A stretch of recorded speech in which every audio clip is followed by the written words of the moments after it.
बिस्मिल्लाहिर्रहमानिर्रहीम। सलाम नाज़रीन, मैं ग़ुलाम जलानी ख़ान हूँ। अल्लाहुम्मा सल्लि अला सय्यदना मुहम्मद व अला आलिहि वसल्लम।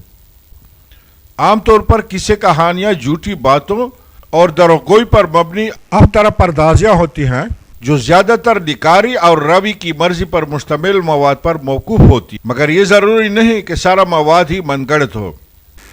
हम में से अक्सर ने देखा होगा कि जब हम हज़रत यूसुफ़ अलैहिस्सलाम से मुतल्लिक़ कोई बात करते हैं तो लामहला हम उसमें वो बातें भी बयान करते हैं जो हमें कुरान करीम में मिलती हैं, और हमारा ईमान है कि वो तो 100% से भी ज़्यादा सच्चाई पर मबनी होते हैं।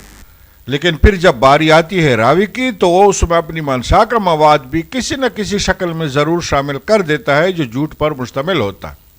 मसलन कुरान करीम या अहादीस मुबारक की कुतुब में कहीं भी ये बात नहीं लिखी कि अजीज़ मिस्र की बीवी की हैसियत से जिस खातून का जिक्र है उसका नाम ज़लीखा था, और ये भी कहीं नहीं लिखा कि फिर उसने अजीज़ मिस्र के मरने के बाद यूसुफ अलैहिस्सलाम से शादी की थी।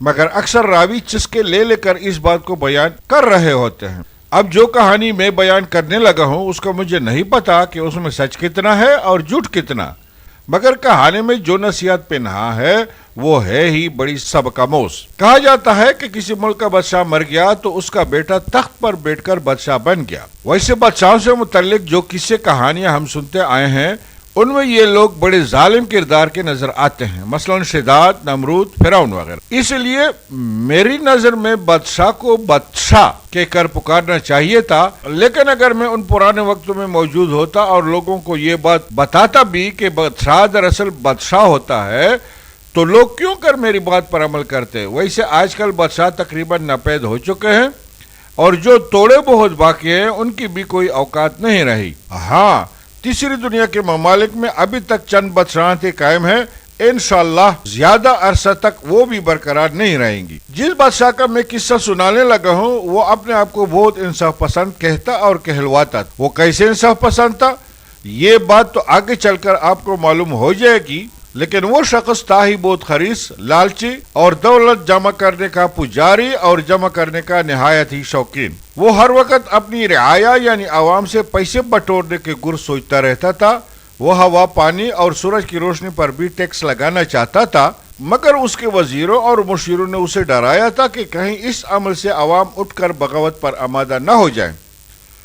हो सकता है मेरी इस बात से आपकी सोच इस जानिब मबजूल हो गई हो कि गोया मैं अपने बादशाह और अपने अवाम की बात कर रहा हूँ, मगर खतर जमा रखे कि मैं ऐसी कोई बात कह दूँ, क्योंकि ना तो मेरा बादशाह इतना जालिम है कि वो सूरज की रोशनी पर भी टैक्स लगे, और ना मेरे अवाम में इतना दमखम है कि वो बादशाह के खिलाफ उठकर खड़े हो सके। हाँ, सोलर पैनल पर टैक्स लगाना बिल्कुल अलग बात है, और उसको सूरज की रोशनी पर टैक्स लगाने से तशबीह देना ज्यादती होगी। ये एक ज़िमनी बात थी जो बीच में आ गई, वरना मैं तो बादशाह का किस्सा बयान करने लगा था। आइए अपनी कहानी की तरफ पलटते हैं। अच्छा, तो उस मुल्क के जिस शहर में बादशाह रहता था उसकी खास बात ये थी कि उसके बीचों बीच एक दरिया बहता था जिस पर शहर के दोनों हिस्सों को मिलाने के लिए एक बड़ा पुल बना हुआ था। आखिरकार बादशाह को एक तरकीब सूझी कि क्यों ना इस पुल पर गुजरने वाले इंसानों समेत हर शे पर टैक्स लगा दिया जाए ताकि आवाम की भलाई का सामान हो। सुबह हुई तो अपने सब वजीरों और मुशीरों से बात की और सबसे राय मांगी। आखिर बादशाह की राय से किसको इख्तिलाफ हो सकता था, जैसे हम अपने मुल्क में रोज देखते हैं। सबने बादशाह की हाँ में हाँ मिलाई और सबने उस मुनासिब तजवीज़ पर बादशाह के राय की तारीफ भी की, और यूं पुल पर टैक्स लगा दिया गया। मगर बादशाह को दिल ही दिल में खौफ महसूस हो रहा था कि कहीं अवाम इस टैक्स के खिलाफ उठकर खड़े न हो जाएं। हफ्ते गुजर गए मगर मुल्क में कहीं से भी उफ की आवाज तक न आई। उससे बादशाह को मजीद सेह मिली और उसने टैक्स बढ़ाने का ऐलान फरमा दिया। बादशाह को तवक्को थी कि आपकी बार लोग जरूर एहतजाज करेंगे, मगर ऐसा फिर भी ना हुआ। बादशाह को और भी ज्यादा शेह मिली और इस दफा उसने न सिर्फ टैक्स बढ़ाने का ऐलान कर दिया बल्कि साथ ही साथ ये ऐलान भी फरमा दिया कि जो भी पुल पर से गुजरेगा वो न सिर्फ टैक्स देगा बल्कि हुकूमती करिंदे उसके पछवाड़े में एक आध लात भी मारेंगे।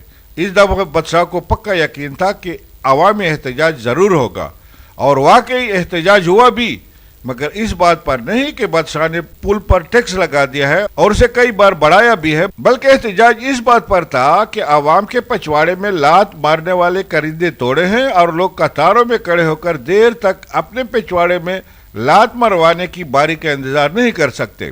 اس لیے انہوں نے بادشاہ سے مطالبہ کیا کہ لات رسید کرنے والے کرندوں کی تعداد بڑھائی جائے تاکہ عوام جلد فارغ ہو کر اپنے کاموں کی طرف جا سکیں۔ یہ پتہ تو نہ چل سکا کہ بادشاہ نے کرندوں کی تعداد بڑھائی یا نہیں، مگر یہ بات ضرور معلوم ہوئی کہ اس بادشاہ اور موجودہ بادشاہ کی رعایا میں شاید کوئی زیادہ فرق نہیں ہے۔ اب آپ کو بادشاہ کی انصاف پسندی معلوم ہو گئی ہوگی۔ ہمارے نظام کا حال بھی اگر کوئی نظام واقعی موجود ہی ہے تو اس کا حال بھی کہانی میں بیان کردہ بادشاہ کے نظام جیسا ہی نظر آتا ہے۔ اپنی دعاؤں میں یاد رکھیے گا اور اپنا خیال بھی رکھیے گا۔ آپ کا اپنا غلام جیلانی خان۔